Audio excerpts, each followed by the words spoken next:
There may be a better way to achieve this, but if there is, I'm unaware of it. I'm open to your suggestions if you have a better one.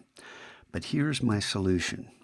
If we come over to the Finder, and I'm in the pattern files, and you can see here I have my Illustrator file outside of my folder, but inside of my folder is a shortcut to the very same Illustrator file. So any changes I make in this one will be reflected in this one. And the goal is, when we use Bridge, to be able to see a preview of what's inside the folder. This will contain the patterns that we create, the JPEGs, so we get a preview of what those patterns are. There's another step to this process that I haven't talked about, and that's naming the pattern files in a manner in which we can say, hey, if we really liked one of these, and say, wow, I really want to use, let's say, that one, PO1F. If there's a better naming convention, let's come up with that too, because we have to use this the rest of the way. And the way this works is back here in Illustrator. When we roll over these, see how there's a name? I didn't name all of these. And there's F. So here is the pattern. If I double click this, that led to that JPEG that I wanted to see. Got it? Okay, so what's the process? I know you want to know. So let's come back here. Let me get out of Illustrator, and well, I'll just close that and not save it. Get back to the Finder. Well, first Bridge, because we're going to come back here, and then the Finder. And we don't have 3 yet. So inside this folder, if you've been following instructions, is at the minimum this Illustrator file. You may have made patterns from it. I'm going to drag this out, being careful not to drop it inside another folder. I just want it to drop loose, and it will align here. And notice we get a preview here in Bridge, a live update.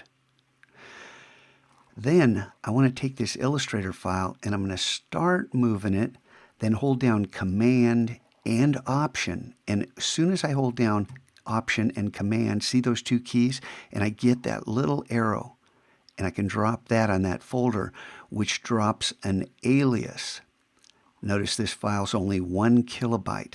That means it's a shortcut to the actual file. Don't just Command drag, don't just Option drag. You need to Command Option drag, and that will give you this alias. Now I can double click either one of these because they both open up the exact same file.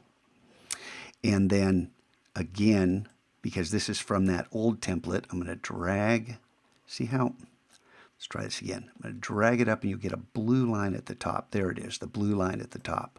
And as soon as you get that, you can drop it up here. Turn. Remember, we have to, on our pattern layer, we have to turn this white. Then on the tile layer, well, let me hit Command minus so we can see the whole thing. Why don't I just, right from here, go ahead and center this on the artboard. And was I aligning to the artboard? Yeah. So this is in the center.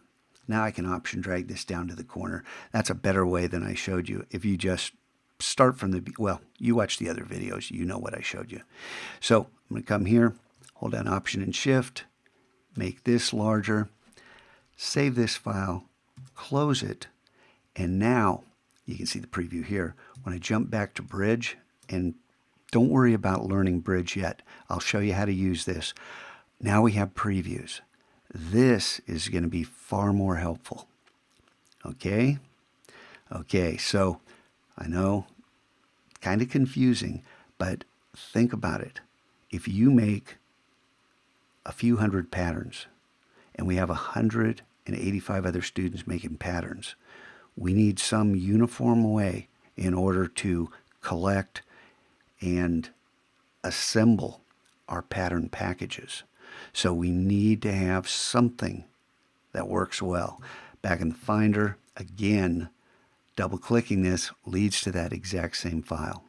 It's an alias. It takes you back to the original file. Any other way that I've thought of doesn't leave a solid connection between these two. I hope that makes sense.